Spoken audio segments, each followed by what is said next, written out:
யாழ்ப்பாணத்தில் திடீரென 300 பேருக்கு ஏற்பட்டிருக்கின்ற ஒரு பிரச்சனை. யாழ்ப்பாணம் பண்டத்தரிப்பு பகுதியில் இடம்பெற்ற இசை நிகழ்வு ஒன்றிலே பாவிக்கப்பட்ட வான வேடிக்கைகள், லேசர் லைட்டுகள் காரணமாக பாதிக்கப்பட்ட மக்கள் இப்பொழுது யாழ்ப்பாணம் போதனா வைத்தியசாலையிலும் மற்றும் பல்வேறுபட்ட வைத்தியசாலையிலும் அனுமதிக்கப்பட்டிருக்கிறார்கள் என்ற அதிர்ச்சிகரமான செய்தி கிடைக்கப்பெற்றிருக்கிறது. அவைகள் தொடர்பாக ஆராயப்போகிறோம். இதே வேளையில் யாழ்ப்பாணம் மாநகர சபையால் மேற்கொள்ளப்பட்டிருக்கின்ற ஒரு நடவடிக்கை பெரும் மக்கள் மத்தியிலே முகஞ்சுளிப்பை ஏற்படுத்தியிருக்கிறது. நல்லூர் ஆலய பகுதியில் இருக்கின்ற நாய்களை பிடித்து வதை செய்திருக்கிறார்கள் யாழ்ப்பாணம் மாநகர சபையினர். அவை தொடர்பாக கிடைக்கப்பெற்றிருக்கிற தகவலையும் ஆராய்வதுதான் இன்றைய காணொலியாக இருக்க போகிறது. வாருங்கள் காணொலிக்குள்ளே செல்வோம். யாராவது சப்ஸ்கிரைப் பண்ணாமல் பார்க்குறீங்கன்னு சொன்னால் தயவு செய்து சப்ஸ்கிரைப் பண்ணி போட்டு காணொலியை பாருங்கள்.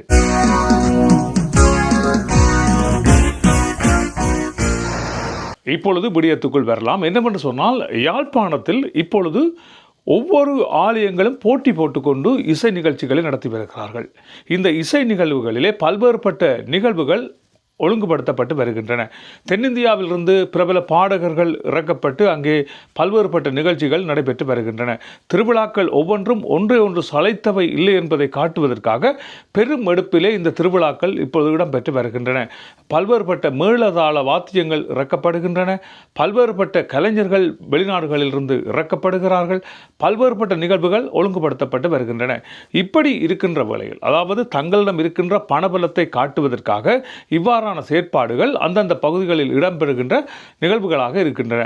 ஒரு திருவிழாக்காரர் ஒரு நிகழ்வினை ஒழுங்குபடுத்தி விட்டார் என்றால் அதற்றை விட மேலதிகமாக மற்ற திருவிழா செய்துவிட வேண்டும் என்பதற்காக கங்கணம் கட்டி கொண்டு நிற்கிறார்கள். தங்களது வீடு வரைக்கும் வான வேடிக்கை லைட்டுகள் பொருத்தப்பட வேண்டும் என்பதாகவும் திருவிழா ஒழுங்கமைப்பாளர்களால் மேற்கொள்ளப்பட்டிருப்பதாக தெரிவிக்கப்பட்டிருக்கிறது. இன்றைய தினம் ஒரு பகுதி திருவிழா செய்கிறது என்றால் அடுத்த தினம் அடுத்த பகுதி திருவிழா செய்கின்ற வழியில் தங்களுக்கு ஏற்ற வகையிலே பணத்தினை அள்ளி இறைத்து அந்த திருவிழாக்களை அவர்கள் மேற்கொள்கிறார்கள் என்று தெரிவிக்கப்பட்டிருக்கிறது. இப்படி இருக்கின்ற நிலைமையில் பண்டந்தரிப்பு பிரான்பற்று பகுதியில் இடம்பெற்ற ஒரு ஆலய திருவிழாவில் இடம்பெற்ற ஒரு நிகழ்வு காரணமாக 300க்கும் மேற்பட்டவர்கள் பாதிப்படைந்திருக்கிறார்கள். குறிப்பாக சொல்ல போனால் அங்கே பொருத்தப்பட்ட மிக மிக வெளிச்சம் கூடிய லேசர் லைட்டுகள் காரணமாகவும் வான வேடிக்கைகள் காரணமாகவும் பாதிக்கப்பட்ட பல்வேறுபட்ட மக்கள் 157 பேர் இதுவரை யாழ்ப்பாணம் போதனா வைத்தியசாலையில் அனுமதிக்கப்பட்டிருக்கிறார்கள் என்று யாழ்ப்பாணம் வைத்தியசாலையினுடைய பணிப்பாளர் சத்தியமூர்த்தி அறிவித்திருக்கிறார். ஆரம்ப கட்ட விசாரணைகளிலே தெல்லிப்பளை வைத்தியசாலையிலே 46 பேர் அனுமதிக்கப்பட்டிருக்கிறார்கள் என்றும் யாழ்ப்பாணம் போதனா வைத்தியசாலையில் 147 பேர் அனுமதிக்கப்பட்டிருக்கிறார்கள் என்றும் தெரிவிக்கப்பட்டிருக்கிறது. மேலும் பலர் பாதிக்கப்பட்டிருக்கலாம் என்றும் தெரிவிக்கப்பட்டிருக்கிறது. கண்களிலே எரிச்சல் ஏற்பட்டிருக்கிறது என்றும் அதிகப்படியான ஒளியை அவர்கள் பார்த்ததன் காரணத்தால் கண்கள் பாதிக்கப்பட்டிருக்கின்றன என்றும் தெரிவிக்கப்பட்டிருக்கிறது.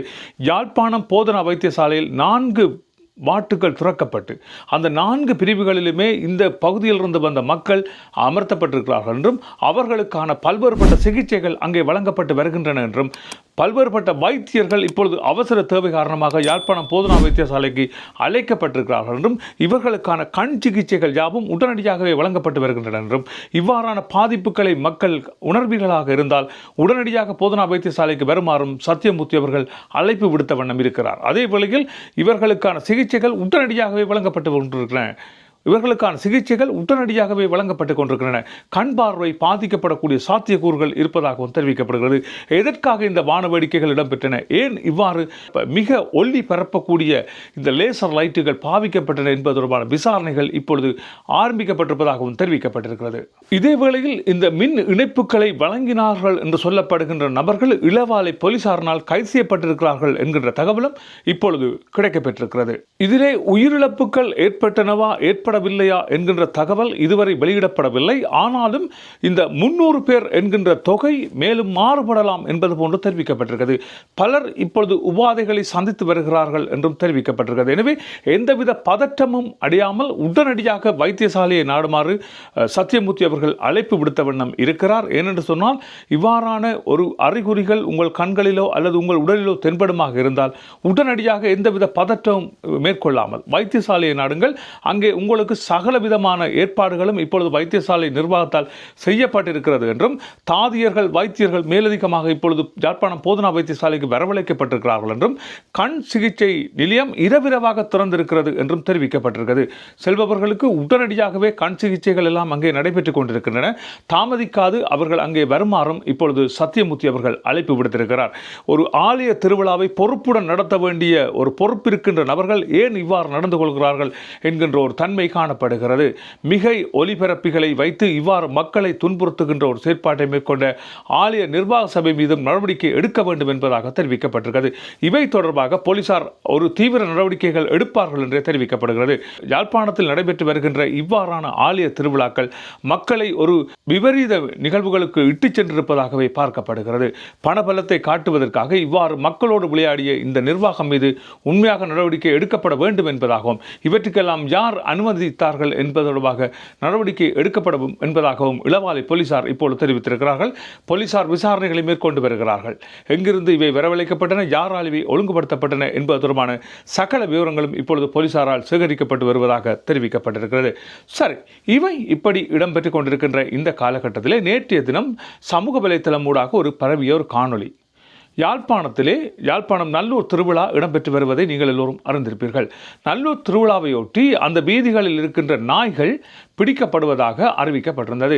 யாழ் மாநகர சேவை ஊழியர்கள் என்று சொல்லப்படுகின்ற நபர்களால் அந்த விலங்குகளின் கழுத்திலே மிகவும் ஒரு அருவருக்கத்தக்க வகையிலே மிலேச்சத்தனமான கொடுமைப்படுத்துகின்ற வகையிலே அந்த நாய்களின் கழுத்திலே சுட்டுக்கிடப்பட்டு அவைகள் இழுத்துச் செல்லப்படுகின்றன என்கின்ற செய்தி பரவியதை அடுத்து அந்த மிருகங்கள் தொடர்பாக அவதானிப்பை செலுத்தி வருகின்ற ஒரு சில நபர்கள் அவர்கள் அந்த இடத்துக்கு சென்று காணொளிகளை வெளியிட்டிருந்ததை பார்க்கக்கூடிய மாதிரியாக இருந்தது.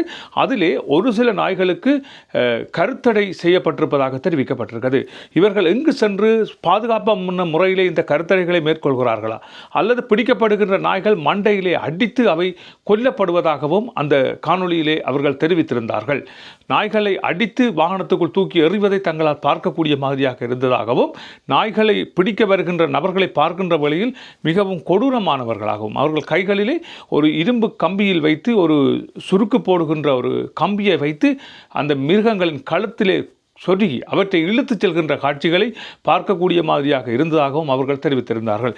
இவை தொடர்பாக பூர்வமாக இப்பொழுது போலீஸ் நிலையத்திலே முறைப்பாடு அளிக்கப்படும் என்பதாகவும் அவர்கள் அந்த காணொளியிலே தெரிவித்திருக்கிறார்கள்.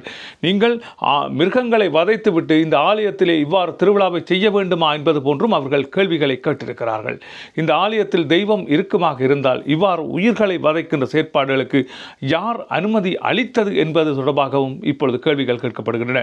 யாழ் மாநகர சபையால் இந்த உத்தரவுகள் பிறப்பிக்கப்பட்டு மாநகர சபை ஊழியர்களே இவ்வாறான செயற்பாடுகளில் ஈடுபட்டிருக்கிறார்கள் என்றும் பிடித்து செல்லப்படுகின்ற நாய்கள் ஒரு இடத்திலே கொன்று புதைக்கப்படுகின்றன என்கின்ற ஒரு செய்தியும் இப்பொழுது கிடைக்கப்பட்டிருக்கிறது. அது தவிர இந்த கட்டாக்காலியாக அந்த வீதிகளிலே திரிகின்ற நாய்களை பிடித்து அவர்கள் கருத்தடை செய்வதாகவும் தெரிவிக்கப்படுகிறது. இவ்வாறு கருத்தடை செய்யப்படுகின்ற அந்த நாய்கள் அந்த இடங்களிலே கொண்டு வந்து வீசிவிட்டு செல்கிறார்கள் என்றும் அவ்வாறு வீசப்பட்ட நாய்களுக்கு சரியான சிகிச்சைகள் அளிக்கப்படாமல் அவை இறந்து விடுகின்றன என்கின்ற செய்தியும் இப்பொழுது கிடைக்கப்பட்டிருக்கின்றன. யாழ் நல்லூர் பகுதியிலே கட்டாக்காலியாக சுற்றித் திரிகின்ற அந்த நாய்களுக்கு ஒவ்வொரு நாட்களும் உணவு வைக்கின்ற செயற்பாடுகளிலே ஒரு சில நபர்கள் ஈடுபட்டு வருகிறார்கள். பாரிவேந்தன் காப்பகம் என்று சொல்லப்படுகின்ற ஒரு காப்பகம் இருக்கிறது. அந்த காப்பகத்தில் இருக்கின்ற நபர்கள் தான் இந்த நாய்களை பாதுகாப்பாக காப்பாற்றி வந்திருக்கிறார்கள். அவர்கள் தெரிவித்திருக்கின்ற கருத்துக்களின் அடிப்படையிலே அங்கே நாய்கள் பிடிக்கப்பட்டு கொல்லப்படுகின்றன என்றும் தெரிவிக்கப்படுகிறது. இவ்வாறு சில நபர்கள் தெரிவித்திருக்கிறார்கள் என்று சொன்னால் நாய்கள் கொண்டு செல்லப்பட்டு கருத்தடை செய்யப்பட்டு மீண்டும் கொண்டு வந்து இங்கே விடப்படுகிறது என்பது போன்றும் தெரிவித்திருக்கிறார்கள். அவற்றுக்கு சரியான சிகிச்சைகள் அளிக்கப்படவில்லை என்றும் இவர்கள் பாதுகாப்பான இடத்தில் வைத்து இந்த கருத்தடைகளை செய்கிறார்களா என்பது தொடர்பாகவும் இதுவரை எந்த விதமான தகவலும் வெளியிடப்படவில்லை என்று தெரிவிக்கப்படுகிறது. மிருக வதை சட்டத்தின் கீழே இவர்கள் கைது செய்யப்பட வேண்டும் என்கின்ற ஒரு தகவலும் அவர்களால் வெளியிடப்பட்டிருக்கிறது. மிருகங்களை துன்புறுத்துவதற்கு எதிராக பல்வேறுபட்ட நபர்கள் குரல் எழுப்பி வருகின்ற நிலையில் இவ்வாறு இந்த கட்டாக்காலியாக திரிகின்ற இந்த நாய்களை பிடித்து சென்று இவ்வாறு வதை செய்வதற்கு யார் அனுமதி அளித்தது? மாநகர சபையில் இதற்கு சரியான முறை பின்பற்றப்பட்டிருக்கிறதா, இதில் சட்டபூர்வ ரீதியான நடவடிக்கைகள் எடுக்கப்பட்டிருக்கிறதா என்பது தொடர்பாக பல்வேறுபட்ட கேள்விகள் இப்பொழுது எழுந்திருக்கின்றன. அதிலே தெரிவித்திருக்கின்ற கருத்துக்களின் அடிப்படையில் உயிர் வாழ்கின்ற இந்த ஐந்தறிவு ஜீவன்களை பிடித்து சென்று கொலை செய்துவிட்டு ஆலயத்திலே திருவிழா செய்வதில் என்ன நன்மையை நீங்கள் காணப்போகிறீர்கள் என்பது போன்று அதிலே கருத்துக்கள் தெரிவிக்கப்பட்டிருக்கிறது. உண்மையாக இந்த உயிரினங்களை வதைப்பது என்பது ஏற்றுக்கொள்ள முடியாத ஒரு செயற்பாடாக இருக்கிறது. என்னதான் இடம்பெற்றாலும் இந்த உயிர்கள் காப்பாற்றப்பட வேண்டும் என்று பலர் போராடி வருகிறார்கள். அங்கே நாய் காப்பகங்கள் பல இப்பொழுது யாழ்ப்பாணத்தில் அமைக்கப்பட்டிருக்கின்றன. இந்த நாய்களை நீங்கள் பிடித்து சென்று அந்த காப்பகத்திலே கொடுக்கலாம், அல்லது அந்த காப்பகத்தினரிடம் அறிவித்தால் அவர்களாகவே வந்து இவற்றை பிடித்து செல்வார்கள், அல்லது மாநகர சபை ஒரு காப்பகத்தை அமைத்து இந்த நாய்களை பராமரிக்கலாம். அவர்களுக்கு உணவு வழங்குவதற்கு பலர் தயாராக இருக்கிறார். அப்படி செய்திருக்கலாம். எதற்காக இதை கொள்கின்ற முயற்சியில் இவர்கள் ஈடுபட்டார்கள் என்பது இன்று பெரும் பிரச்சனையாக மாறியிருக்கிறது. ஆரம்ப காலகட்டத்தில் நாங்கள் சிறுவர்களாக இருக்கின்ற காலகட்டத்திலே இந்த மாநகர சபையால் பிடிக்கப்படுகின்ற நாய்கள் அப்படியே வண்டிலோடு கொண்டு வந்து கடலிலே தள்ளி விடுவார்கள். அந்த கூட்டுக்குள்ளே அந்த நாய்கள் இருந்து கடல் நீரிலே அமுங்கி அவை இறந்துவிடும். அவற்றின் பின்னர் அவற்றை வெட்டி தாப்பார்கள். சின்ன வயதிலே நான் கூட பார்த்திருக்கிறேன். அப்படியான செயற்பாடு தான் இப்பொழுது மேற்கொள்ளப்படுகிறதா என்கின்ற ஒரு கேள்வியும் இப்பொழுது எழுந்திருக்கிறது. மாநகர சபை ஊழியர்களை வைத்தே இந்த நடவடிக்கைகள் மேற்கொள்ளப்படும். அவர்கள் கைகளிலே ஒரு கம்பி போன்ற ஒன்றை கொண்டு வந்து நாய்களை பிடித்து சென்று ஒரு கூட்டுக்குள்ளே ஏற்றி அவற்றை கொண்டு சென்று அந்த வண்டில் மூழ்கக்கூடிய அளவு நீரிலே அவற்றை தள்ளிவிடுவார்கள். அதற்குள் இருந்து அந்த உயிரினங்கள் இறந்துவிடும். இறந்ததன் பிற்பாடு அவற்றை கொண்டு வந்து கிடங்கு வெட்டி தாட்டு விடுவார்கள். அவ்வாறான செயற்பாடு தான் இப்பொழுதும் இடம்பெறுகிறதா என்று பல்வேறுபட்ட கேள்விகள் எழுந்திருக்கின்றன. ஒரு மிருகத்தை இவ்வாறு வதை செய்வது எந்த வகையில் ஏற்றுக்கொள்ள முடியும்? மிருகவதை சட்டத்தின் கீழே இவர்கள் தண்டிக்கப்பட வேண்டியவர்களாக இருக்கிறார்கள். இவற்றுக்கு யார் உத்தரவிட்டார்களோ அந்த அதிகாரி உடனடியாக கைது செய்யப்பட வேண்டும் என்கின்ற தன்மையும் இப்பொழுது வலுப்பெற்றிருக்கிறது. நகரத்தை சுத்தப்படுத்துகின்றோம் என்ற போர்வையிலே இவ்வாறான செயற்பாடுகளில் ஈடுபடுவது கண்டிக்கத்தக்கூடிய ஒரு செயற்பாடாக இருக்கிறது. பல்வேறுபட்ட நபர்கள் அங்கே குப்பை கூலங்களை வீதிகளிலே வீசி செல்கிறார்கள், போத்தல்களை கண்டடங்களிலும் வீசி செல்கிறார்கள், பிளாஸ்டிக் பொருட்களை கண்டடங்களிலும் வீசி செல்கிறார்கள், குப்பைகளை தாறுமாறாக வீசி செல்கிறார்கள். இவர்கள் மீது நடவடிக்கை எடுப்பதற்கு முடியாத யாழ் மாநகர சபை இந்த உயிர் இனங்கள் மீது இவ்வாறான ஒரு செயற்பாடை மேற்கொண்டிருப்பது உண்மையிலேயே கண்டிக்கத்தக்க ஒரு செயலாக மாறியிருப்பதாக தெரிவிக்கப்பட்டிருக்கிறது. சுப்பிரமணி என்று சொல்லப்படுகின்ற ஒரு நாய்க்காக ஒரு முஸ்லீம் சகோதரர் அவற்றை தாக்கிவிட்டார் என்பதற்காக பலர் குரல் கொடுத்தார்கள் என்பதை நாங்கள் எல்லோரும் அறிவோம். இப்படி இருக்கின்ற நிலையில் எங்கள் ஊர்களில், அதுவும் ஒரு சைவம் தலைத்தோங்குகின்ற இந்த நல்லூர் பிரதேசத்தில் இடம்பெறுகின்ற இந்த செயற்பாடுகள் தொடர்பாக பல்வேறுபட்ட விமர்சனங்கள் இப்பொழுது எழுந்திருக்கின்றன. ஒரு சில காணொளிகள் பகிரப்பட்டிருக்கின்றன. அந்த கருத்தடை செய்யப்பட்ட அந்த உயிரினம் எவ்வாறு இறக்கிறது என்கின்ற காணொளிகள் கூட எங்களுக்கு பகிரப்பட்டிருக்கின்றன. அவைக்கு ஒழுங்கான உணவுகள் வழங்கப்படவில்லை, தண்ணி வழங்கப்படவில்லை, கருத்தடை செய்யப்பட்டு கொண்டு வந்து வீசி எறியப்பட்டிருக்கிறது. எனவே இந்த உயிரினங்கள் மீது எல்லோரும் அன்பாக இருக்க வேண்டும் என்று சொல்லப்படுகின்ற ஒரு சமயம் இருக்கின்ற இந்த மண்ணிலே, அதுவும் பல்வேறுபட்ட ஆன்மீக சொற்பொழிவுகள் இடம்பெறுகின்ற அந்த இடத்தில் இவ்வாறான ஒரு செயற்பாடு இடம்பெறுவது உண்மையிலேயே கண்டிக்கத்தக்க ஒரு விடயமாக இப்பொழுது மாறியிருக்கிறது. இவை தொடர்பாக சரியான ஒரு நடவடிக்கை எடுக்கப்பட வேண்டும் என்பதாக இப்பொழுது கருத்துக்கள் வரப்பட்டிருக்கின்றன. நல்ல உறவுகளை மற்றும் ஒரு காணொலியில் சந்திக்கலாம். நன்றி, வணக்கம்.